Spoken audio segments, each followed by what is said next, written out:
یا الا ان یکون راکع اماما، مگر یہ کہ یہ رکوع کرنے والا کیا ہو، امام جماعت ہو، فلا یزید علی ثلاث، تو یہ 3 سے زیادہ بڑی تسبیح نہیں پڑھ سکتا، الا مع حب المأمومین الاطالہ، مگر یہ کہ معمومین بھی سب گھر اپنی بیویوں سے ڈرتے ہیں، یا جو ریٹائر ہیں، گھر میں ان کو کوئی لفٹ نہیں کراتا، مولوی صاحب آج تو 60 مرتبہ ذکر رکوع پڑھنا، تو پھر پڑھیں۔ وفی کون الواجب مع زیادت علی مرۃ الجميع والاولی، بھائی میرے اگر ایک مرتبہ سے زیادہ آپ مشاہد سبحان ربی العظیم و بحمدہ پڑھتے ہیں تو واجب صرف پہلی مرتبہ والا ہے یا سب کے سب کیا ہو جائیں گے، واجب ہو جائیں گے، ٹھیک ہے۔ ممر فی تسبیح الاخیرتن، یہ وہی بات ہے جو تسبیح الاخیرتن میں گزری، تسبیحات اربع جو آپ نماز میں پڑھتے ہیں نا، سبحان اللہ والحمد للہ، وہاں پر ہم نے بحث کی تھی کیا یہ پہلی تسبیح واجب ہے یا تینوں واجب ہیں؟ اگر ایک پڑھے گا پھر تو وہ ایک واجب ہے، اگر تینوں پڑھے گا تو پھر کیا حکم ہے کہ پہلی کو واجب کہہ کے دوسری دو کو مستحب کہیں، یا تینوں کے تینوں کو ہم کیا کہیں، واجب کہیں؟ وہاں والی بحث یہاں جاری ہو۔ وَأَنْ يَكُونَ الْعَدَدُ وِتْرًا، اور مستحب ہے کہ یہ جو ذکر رکوع ہے اس کا عدد کیا ہونا چاہیے، وطر، وطر یعنی کیا بھائی، طاق ہونا چاہیے، جفت نہیں ہونا چاہیے، مثلا خمسن 5 ہونا چاہیے، 7 ہونا چاہیے، اور ما زاد منہ، یا اس سے جو بڑھ جائے 9 11 ہونا چاہیے۔ اچھا سکندر، آپ کے امام نے تو 60 مرتبہ پڑھا تھا، تو یہ 60 مرتبہ تو جو ہے وطر نہیں ہے، یہ تو جفت ہے، تو یہ تو بدھی ہے۔ اس کی 2 چیزیں کہہ سکتے ہیں، یا تو یہ کہ ممکن ہے گنتی والے نے اشتباہ کیا، 61 تھا انہوں نے 60 گنتی کیا، یا یوں ہے کہ امام علیہ السلام نے 60 اس لیے پڑھا تاکہ پیچھے والی امت اس میں پریشان نہ ہو جائے کہ جفت پڑھنا حرام ہے، اس لیے امام نے 60 کی عدد کو جو ہے پڑھا ہے تاکہ دین بھی بیان ہو جائے۔ وعد 60 لا ينافي الوتر، اور 60 کی گنتی کرنا یہ وطر کے ساتھ منافات نہیں رکھتا، کیوں؟ لجواز زیادت من غیر عد، جواز بمعنی امکان، ممکن ہے کہ جو ہے کیا ہے جناب یہ جو زیادتی ہے وہ بغیر گنتی کے کی گئی ہو، ٹھیک ہے، بغیر گنتی کے تو آپ کر سکتے ہیں نا، ضروری تھوڑی کہ آپ تسبیح بھی چلاتے رہیں کہ یہ جو ہے جفت ہے یا طاق ہے۔ اور بیان جواز المزدوج، یا امام علیہ السلام کا یہ عمل اس لیے تھا کہ امام بیان کرے کہ مزدوج یعنی جفت بھی آپ ذکر پڑھنا چاہیں تو پڑھ سکتے ہیں۔ وَالدُّعَاءُ أَمَامَهُ، بھائی اصل جو نماز ہے نسیم صاحب مستحبات کے ساتھ ہم نے تو کبھی پڑھی ہی نہیں ہے، رکوع میں جاؤ تو رکوع کے ذکر واجب سے پہلے دعا پڑھنا مستحب ہے، ٹھیک ہے، بالمنقول، وہ کون سی دعا ہے جو نقل کی گئی ائمہ معصومین سے، اللہم لک رکعت، اے پروردگار میں نے تیرے لیے یہی رکوع کیا ہے، ٹھیک ہے، الی آخری، بھائی 1-2 لائن کی یہ دعا ہے، وہ پہلے پڑھو، اس کے بعد ذکر رکوع۔ وتسویۃ ظہر، اور اپنی کمر کو جو ہے بالکل سیدھا کر کے رکھو، حتی لو صب علیہ ماء، یہاں تک کہ اگر پانی ڈالا جائے کمر پر تو لم یزل، تو وہ پانی ادھر ادھر نہ جائے، کیوں؟ لاستواء الکمر، اس لیے کہ آپ کی ظہر جو ہے کہ بالکل سیدھی ہے۔ وہ مد العنق، اور جب آپ رکوع کرتے ہیں تو گردن کو بھائی میرے نیچے یوں نہ جھکا دیں بلکہ اس گردن کو بھی سیدھا رکھیں، ٹھیک ہے، مستحضرا فیہ، در حالی کے دل میں رکھے، دل میں رکھنے کا ترجمہ کہاں سے کیا میں نے، مستحضر یعنی دل میں حاضر رکھے، کیا؟ امن تو بک، اے پروردگار میں نے تجھ پہ ایمان لایا، ولو ضربت انہوں کی، اگر کہ میری گردن جو ہے کاٹی جائے، بھائی جانور کو ذبح کرتے ہیں تو اس کی گردن سیدھی کرتے ہیں نا، تو اب یوں سیدھی گردن کر دیں، اور ذہن میں یہ رکھیں، لفظ تو یہ نہیں کہیں گے، ذہن میں رکھیں پروردگار میرا تجھ پہ ایمان ہے، اگر میری گردن اڑ بھی جائے تو بھی ایمان نہیں اڑے گا۔ وتجنیح بالاذین والمرفقین، تجنیح یعنی پر کھول دے، اس کا لفظی ترجمہ، ٹھیک، لیکن مفہومی ترجمہ یہ ہے کہ جب رکوع کر رہا ہے تو اپنے بازو، ٹھیک ہے، اور بغل جو ہے نا وہ جسم کے ساتھ چپکا نہیں بلکہ یوں کر کے جو ہے کیا ہے وہ رکوع کرے۔ اذدین، اذدین بھائی اس کو بولتے ہیں، ٹھیک ہے، بازو، مرفقین کوہنیاں، بأن یخرجہما، یعنی یہ شخص اپنے اذدین اور مرفقین کو خارج کر دے، ان ملاصقت جنبی ہے، اس کے سائڈوں کے ساتھ چپکے ہوئے نہ ہوں، فاتحن ابتئی ہے، اور اس کے بغل بھی کھلے، ابت جو ہے بھائی مفرد ہے، ابتئی تسنیہ، اس کے بغل بھی کھلے ہوں، کل جناحین جیسے پر کھلتے ہیں، وہ وضع الیدین علی عین رکبتین، اور دونوں ہاتھ رکھے گھٹنے کی بھائی آنکھ پر، آنکھ کیا یعنی یہ جو گھٹنے کی بیچ والی ہڈی ہے نا جو ابھری ہوئی ہے، اس پر اپنے جو ہے دونوں ہاتھ رکھے، حالت ذکر اجماع، پورے ذکر میں، یعنی چاہے ذکر واجب ہے چاہے مستحب ہے، مال ان کفئی ہے منہما، مالے کا یہاں مطلب ہے بھر دے اپنی ہتھیلیوں کو منہما ان گھٹنوں سے، بھائی دیکھیں یوں کر کے نہیں رکھنا کہ قلب خراب ہو جائے گا، بلکہ یوں کر کے رکھو تاکہ آپ کی ہتھیلی جو ہے کیا ہے وہ بھر جائے۔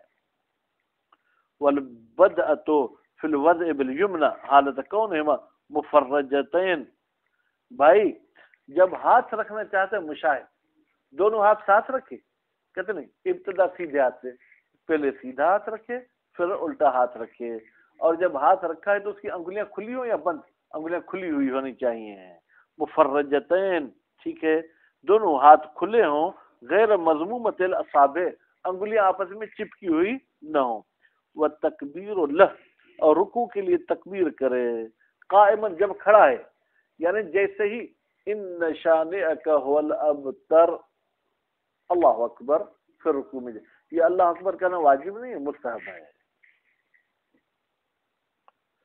قبل الحوی، ٹھیک ہے، جھکنے سے پہلے، رافعا یدیہ، اور تکبیر کہتے وقت اپنے دونوں ہاتھوں کو بلند کرے، الی حذاء شحمتي اذنیہ، اپنے کانوں کے دونوں یہ جو نیچے نرم گوشت ہے نا اس کے برابر تک ہاتھ لے جائے، کہ غیر ہی من تکبیرات، غیر ہی کی ضمیر کہاں جائے گی، جیسے رکوع کے علاوہ دوسری تکبیرات میں ہاتھ کو یوں بلند کرتا ہے، رکوع والی تکبیر میں بھی ایسے بلند کرے، ٹھیک ہے، اور وقول سمع اللہ لمن حمدہ، اور یہ قول کہنا بھی مستحب ہے، یا والحمد للہ رب العالمین، یہ بھی کہنا مستحب ہے، لیکن بیٹا کب ہو، الی آخری، یہ تو ہم نے چھوٹا سا جملہ یہاں ذکر کیا ہے، اس سے مزید اور بھی جملہ ہے، ٹھیک ہے، حال رفعہ، فی حال رفعہ، جب یہ شخص بلند ہو رہا ہے من رکوع سے، مطمئنن، جلد بازی نہیں کرنی، مشاہد حالت اطمینان کے ساتھ یہ جملہ پڑھنا ہے، وہ معنی سمع ہونا، کہتے ہیں سمع کی ہم معنی کیا ہے، سمع تو ویسے فعل ماضی ہے، اس کا مطلب اللہ نے سنا، یہ معنی کہتے نہیں، یہاں دعا کی معنی ہے، یعنی استجاب، اللہ تعالیٰ نے قبول کیا میرا رکوع، یا قبول کرے میرا رکوع، وہ معنی سمع ہونا استجاب، سمع کی معنی یہاں پر کیا ہے، استجاب ہے، تضمیناً، ٹھیک ہے، تضمیناً یعنی ضمن میں اس نے اس کی معنی کو رکھا ہوا ہے، وہ من سمع اداہ باللام کما اداہ بإلا فی قول تعالی لا یسمعون الی الملأ الاعلی، بھائی میرے یہاں سمع سننے کی معنی میں نہیں ہے، اس لیے تو اس سمع کو متعدی کیا ہے، لام کے ذریعے، سمع اللہ لمن، ٹھیک ہے، کما اداہ، جیسے کہ اللہ تعالیٰ نے اس سمع کو متعدی کیا ہے الہ کے ذریعے، فی قولہ تعالی، اس اللہ کے قول لا یسمعون الی الملأ الاعلی، بیٹا جہاں پر سماع سننے کی معنی میں ہوتا ہے تو وہ الہ کے ساتھ متعدی ہوتا ہے، جہاں استجاب کی معنی میں ہوتا ہے تو وہ لام کے ساتھ متعدی ہوتا ہے، لما، اس لیے کہ ضمنہ معنی یسمون، یہ یسمعون اپنے ضمن میں رکھتا ہے، کس کی معنی، یسگون، یسگون کی، ٹھیک ہے، یسگون کیا ہے، سننا، وإلا فاصل السماع متعدن بنفسه، بھائی ویسے تو خود سننا متعدی ہے سماع کا لفظ، لیکن معنی کے چینج ہونے میں پھر حرف جر میں بھی کیا ہے، تبدیلی کرنی پڑتی ہے، وہ خبر معنی دعا، کہتے ہیں یہ سمع ہے تو جملہ خبریہ، لیکن اس کی معنی کیا ہے، دعا، لا ثناء علی الحامد، حامد کون ہے بیٹا، نماز پڑھنے والا جو حمد کرے، اس کی تعریف نہیں ہے کہ میں ایسا ہوں کہ میری اللہ سنتا ہے، نہیں، بلکہ یہ دعا کی معنی میں ہے، وَيُكْرَهُ أَنْ يَرْكَعَ وَيَدَاهُ تَحْتَ ثِيَابِهِ، اور مکروہ ہے کہ یہ شخص رکوع کرے اور اس کے ہاتھ اس کے کپڑوں میں لپیٹے ہوئے ہوں، بل تکونان بارزتین، بلکہ ہاتھ کھلے ہونے چاہیے، ٹھیک ہے، او فی کمیہ، یا ہاتھ آستین میں ہونے چاہیے، جیسے یہ ہمارے قمیض کی آستین ہے، یا تو بالکل کھلے ہوں، ٹھیک ہے، یا آستین میں ہونے چاہیے، ایسا نہیں ہے کہ آپ ایسا کوئی کپڑا پہنے جس میں آپ کی یہ ہتھیلی بھی چھپ جائے، اس طریقے سے رکوع کرنے سے یہ قراءت۔ وعلیکم السلام۔ بالکل نہیں تو بھگل مجھے فوٹو موکل میں بھگل جو موکل تم ہاں 2 منٹ ہوئے تو دیکھانے تو ٹھیک 2 منٹ خوب وہ یکرا یرکا و یدا تحت ثیابی، مکروہ ہے کہ یہ شخص رکوع کرے اور اس کے ہاتھ لپٹے ہوئے ہوں، بل تکونان بارزتین او فی کمی ہے، بلکہ دونوں کیا ہوں بیٹا کھلے ہوں یا دونوں جو کیا آستین میں ہوں۔ نصب المصنف فی ذکر الی الاصحاب، مصنف صاحب نے نسبت یہ کراہت کی ٹھیک ہے ذکر میں اصحاب کی طرف، کیوں؟ لعدم وقوف المصنف علی نص فیہ، اس لیے کہ مصنف صاحب کو اس کراہت کے بارے میں کوئی نص نہیں ملی ہے۔ صلی اللہ علیہ محمد۔